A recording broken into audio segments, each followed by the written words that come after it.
Muito bem, qual que é o passo a passo para a gente construir o FEMEA, né? Só lembrando, antes de entrar nesse passo a passo, que é o seguinte, nós vamos trabalhar o FEMEA de processo, ou seja, é o mapa de processo, aquele mapa que nós fizemos na etapa anterior, na etapa de medição, que vai dar o suporte para a gente construir esse FEMEA. Nós vamos sim nos basear no que foi mapeado, né, no mapa de processo, para a gente construir esse FEMEA. E o passo a passo é o seguinte, são 12 passos no total, então vocês vão ver que é uma ferramenta que ela é estruturada, ela tem um método, né? A gente tem que seguir os 12 passos, mas são 12 passos, ou seja, ela é trabalhosa.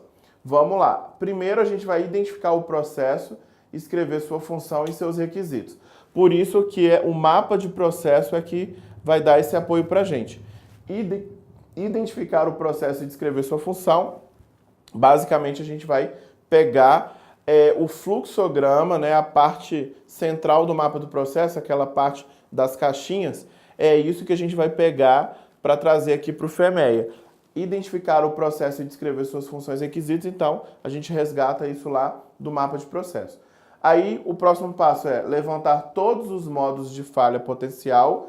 Como que a gente faz isso? Para cada etapa do processo, eu vou identificando os possíveis modos de falha. Ou seja, cada etapa desse processo que foi mapeado, imagina, eu posso ter um processo com 10 etapas, 12 etapas, 6 etapas, enfim.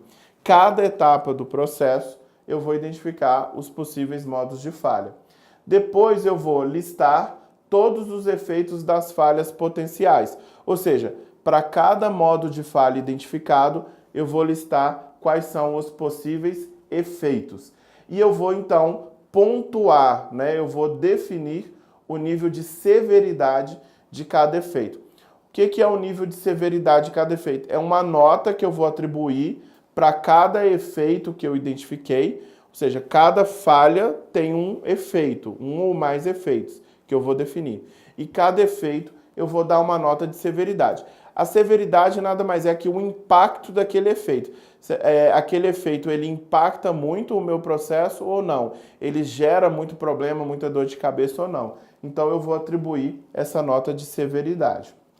Aí, depois nós vamos listar as causas potenciais de cada modo de falha.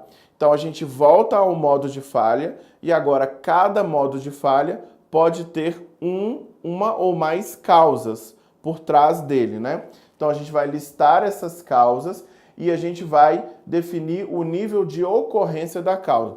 O que é o nível de ocorrência? Eu vou dar uma nota, né, para a frequência que essa causa acontece, que é o nível de ocorrência. Então, uma causa que eu vejo acontecer todo dia, toda hora, ela tem um nível de ocorrência alto, uma nota alta. Uma causa que ela ocorre de forma muito esporádica, ela pode ter uma frequência, um nível de ocorrência baixo, então terá uma nota baixa. Então veja que para cada etapa do processo eu vou verificar os modos de falha. Cada modo de falha tem um ou mais efeitos, cada modo de falha tem um ou mais causas, né? É isso que eu estou mapeando. Aí, por fim, para a finalização da ferramenta, eu vou listar os controles atuais do processo, ou seja, eu vou verificar se o meu processo já possui algum controle, algum dispositivo, algum mecanismo que identifique a falha ou que previna que a falha aconteça. Então, eu vou identificar se esses controles já existem, né? E para aqueles controles que já existem, eu vou definir o nível de detecção da causa pelo controle. Ou seja, eu estou aqui tentando pontuar, dar uma nota para dizer se aquele controle é bom ou ruim. Se aquele controle de fato identifica quando a falha acontece e consegue até mesmo prevenir essa falha, ou se aquele controle só identifica, mas não evita que a falha aconteça, né? Ou seja, não previne, ou se aquele controle é até ruim, né? Ou seja, ele de vez em quando nem consegue identificar que a falha ocorreu. Com isso, tudo mapeado, aí eu vou calcular o RPN. RPN é o nosso índice de risco, né? O índice de risco é calculado com base na pontuação que eu dei para severidade, ocorrência e detecção. Como eu atribuí essas 3 notas, o índice de risco, o RPN, vai ser calculado em cima dessa nota. Quando eu chego nesse momento, aqui do passo 9, né, do FEMEA, esse é o momento que é útil para a gente na etapa de análise, que é a etapa que nós estamos falando do projeto Lean Six Sigma. Por quê? É esse índice de risco aqui, esse RPN, que vai nos ajudar a comprovar se alguma causa, né, que foi identificada aqui, causa potencial, ela é uma causa importante, relevante ou não. Ou seja, se o índice de risco for uma nota alta, essa causa é considerada relevante e importante. Só que o FEMEA, ele não para aqui, ele continua. Por quê? Depois que eu chego aqui no índice de risco, o que eu preciso fazer? Eu preciso de entender quais são os modos de falha, né, que tem maior índice de risco, portanto, são os modos de falha que eu tenho urgência de tentar resolver, de tentar eliminar.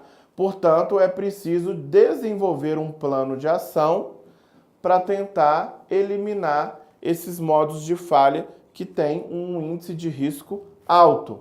E aí eu vou tomar essas ações efetivamente e depois recalcular o índice de risco. Então veja que esse passo final do FEMEA, ele já está na etapa seguinte do MEDMAKE, está na etapa de Improve, porque eu estou falando de plano de ação e de ações efetivas. Então é como se o FEMEA eu pudesse fazer ele aqui no Analyze, mas ele continuasse depois, né, no nosso projeto, ele continuasse no Improve.